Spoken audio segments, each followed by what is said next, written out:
Good evening to all of you fellow ZBT gentlemen. I'm more than pleased to be the recipient of this wonderful award, and I'm just sorry that I can't be in Florida to accept it in person. However, my wishes are with you, and thank you very much. And I just want to say a couple of words about my relationship with ZBT over the years, and with special emphasis to all of my cold weather friends at Alpha Kappa. Is that a cheer I hear? Okay. I attended the University of Wisconsin many years ago. I was one of the, I guess, younger, luckier people to enter World War II just at the end of World War II.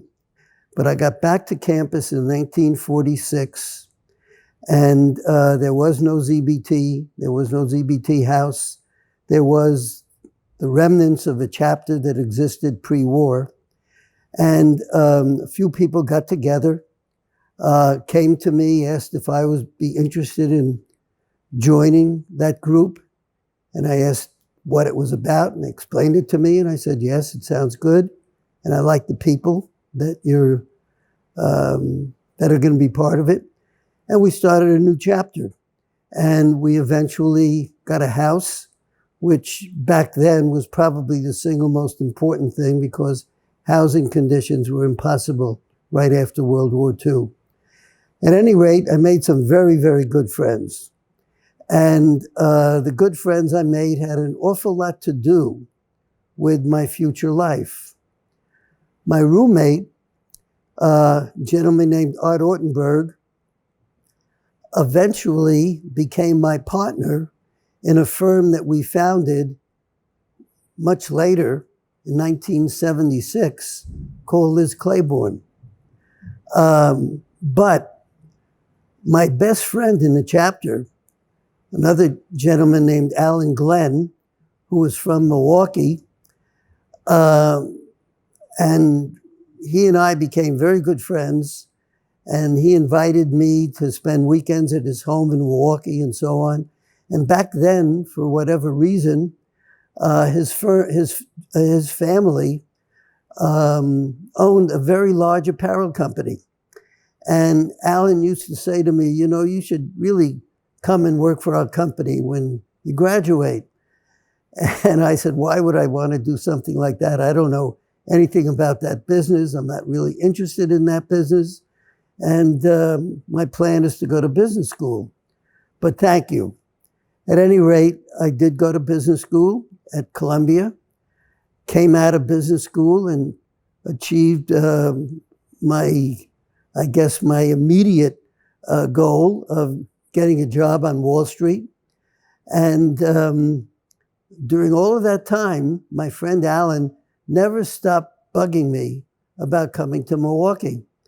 And they really, after about a year on Wall Street, they really put the pressure on as to where they were in the industry, how much they felt that they could grow and someday go public. And they really needed someone with my background. And the years I spent at business school and so on would only be more helpful. At any rate, they talked me into it. So my wife and I packed up and moved to Milwaukee. That was my introduction to the apparel world. And I never looked back.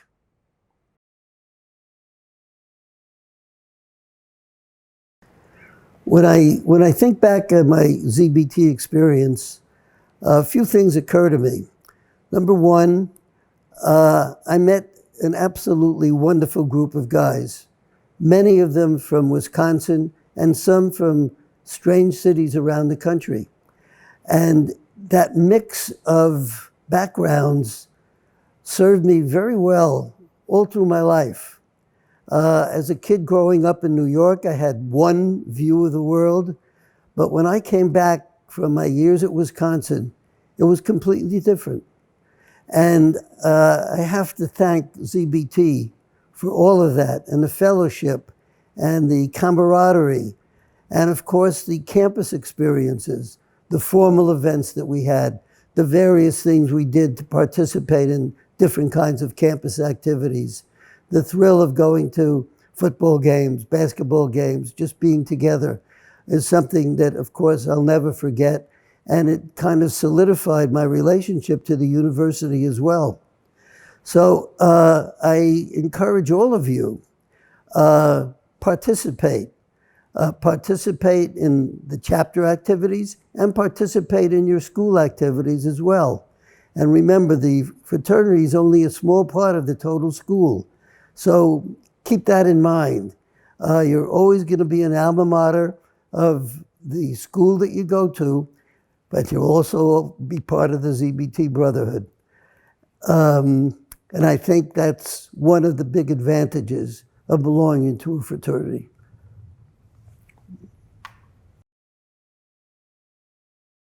So, as I mentioned before, I got seduced into the apparel industry. And I kept my career there. I didn't stay in Milwaukee for too long. I had, while the manufacturing industry back then was interesting to me, I became much more involved in the world of retail and decided that's where I wanted to make my career. And I guess if you would ask me at the time, what's your goal, Jerry? I would have said I'd like to be the president of a department store. That would be my life goal. And I stayed in retail for about 15 years and learned a lot. The most important thing, or the most important part of my retail experience, was the fact that I got to go overseas to do some buying. And Europe first, and then finally a trip to the Far East. And when we started our own manufacturing company, Liz Claiborne by name, we became successful very quickly. And it became apparent that we didn't have enough production facilities here in the United States to take care of the demand for our product. And I was the only one of the people in the company that had any kind of overseas background. And I said, it's very simple. We'll just go and have our merchandise made in the Far East. My partners at the time were terrified. They said, we can't watch the factories we have in Pennsylvania. And now you want to make stuff 10,000 miles away? Impossible. But it wasn't impossible. And it was really the single most important element in the growth of the Liz Claiborne Company. So what does it all mean? How does it all tie back to a fraternity allegiance? I'm not quite sure. But I think from a employment standpoint, and all of you at some point are going to graduate from college, and many of you already have, you're going to want to do something with your lives that you like. One of the things that I've always said to young people when I've had an opportunity to talk to them is find a job that you love. Because if you love what you're doing, you'll never work a day in your life. And I think if you kind of listen to that mantra, I think it'll be helpful. Never let your job outweigh the rest of your life. It's important that you keep you keep a life in balance with your family and all of the other things you're doing, with the world at large, with the problems that we have, both inside our own country and all parts of the world. And each of us has some obligation. I know I feel very strongly about those things. I've tried to inculcate that into my children. And if I had one thing to say to all of you today, that would be it. Take care, do your part in taking care of the world. And thanks again for this wonderful award.